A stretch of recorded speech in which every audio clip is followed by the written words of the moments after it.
Hai semua, dalam video kali ini aku akan kongsikan sebuah basikal mountain bike yang agak rare, iaitu Trek 8500. Okay, so yang kat belakang ni adalah jiran aku, iaitu Encik Nazir.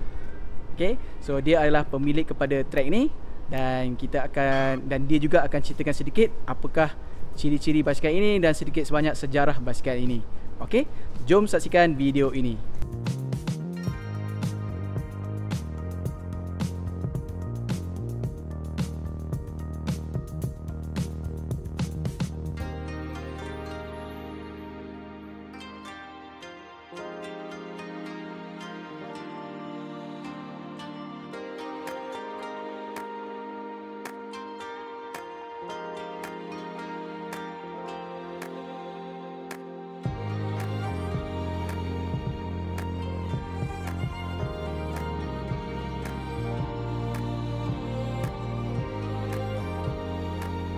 Basikal ni saya beli waktu tu tahun 2011 di American State. Waktu tu saya belajar di sana.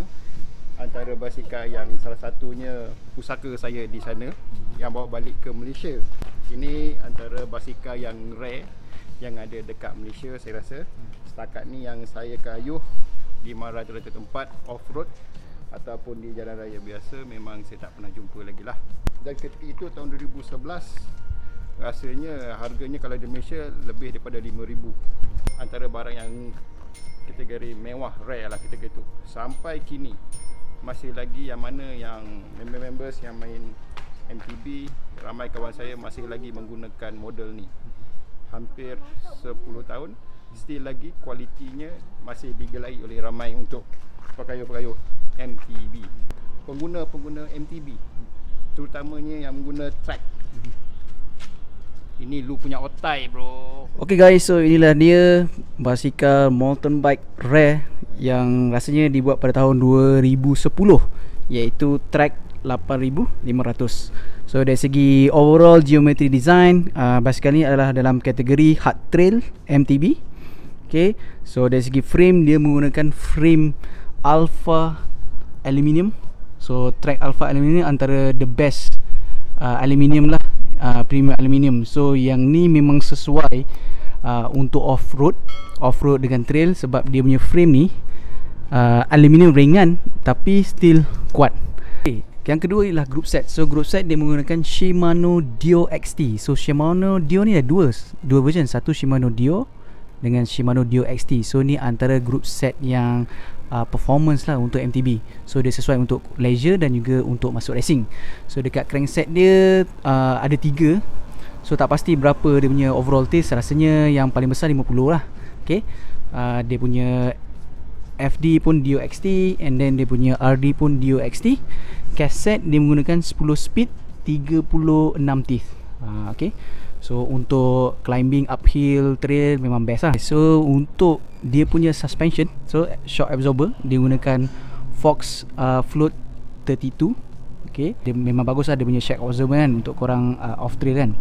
Untuk dia punya braking, dia menggunakan Shimano Dio XT hydraulic disc brake. Hydraulic bukan yang mechanical biasa. So hydraulic disc brake ni untuk depan dan juga belakang. So yang ni pun ada quick release. Bukan, yang ni True Excel rasanya. True Excel. So senang lah kalau kau nak cabut untuk masuk dalam kereta. Wheel set dia menggunakan wheel set Bontrager light alloy. Okay, tayar dia menggunakan tayar size XR1 size 26 inci. Handlebar dengan stem. Okay, handlebar carbon dia menggunakan Bontrager. Dia punya stem pun daripada Bontrager RXL. So untuk gear shift, so gear shift MTB ni memang lain lah daripada road bike. So kalau korang tengok dekat sini ada 2. So yang ni untuk naik gear ringan, yang ni untuk gear berat balik, dan yang depan ni brake lah. Alright, so dia lain sikit daripada road bike, dia punya shifting gear. Okay, seat post pula dia gunakan carbon seat post daripada Bontrager. Okay, and then saddle pun memang masih elok, masih cantik pun daripada Bontrager. Untuk pedalnya, kalau kita lihat, dia menggunakan Volt titanium axle ni. So bukan aluminium, bukan carbon, tapi titanium way. Untuk saiz kita gagal menemui kat mana nak tahu saiz dia. Sebab kat sini kat seat post tak ada, dekat bawah ni pun tak ada. So tak berapa pasti saiz yang sebenar. Okay guys, so itulah saja sedikit pandangan dan review terhadap model basikal mountain bike Trek 8500. So terima kasih kepada Encik Nazir kerana meluangkan masa dan juga meminjamkan basikal dia untuk kita test ride.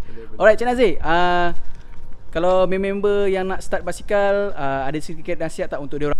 Kepada rider-rider yang terutamanya MTB. Ketika zaman saya dulu 10 tahun lepas tak banyak yang main off-road. Jadi sekarang ni saya tengok dia di trend. Maksudnya ada perkembangan positif dari segi MTB punya group. Tapi saya ingatkan kepada yang main-main MTB ni berhati-hati ketika dalam perjalanan proses sama ada subsider, menaik bukit ataupun downhill. Dan ketika memilih produk-produk barang-barang basikal, khususnya pastikan barang itu original. Dan yang untuk MTB, untuk road bike. Okey. Road bike sekarang ni memang kerajaan dah war-warkan kepada semua riders Malaysia, highway memang tak dibenarkan. Betul. Yang main bahagian lebuh raya tu kita ubah track daripada lebuh raya ke mungkin jalan pinggir desa atau sebagainya, ataupun yang bersesuaian untuk mengelakkan daripada sebarang kemungkinan yang berlaku. So itulah tadi sedikit nasihat daripada otai kita yang dah lama berbasikal. Itu saja untuk video kali ini. Jika ada sebarang cadangan ataupun soalan, sila komen di bawah.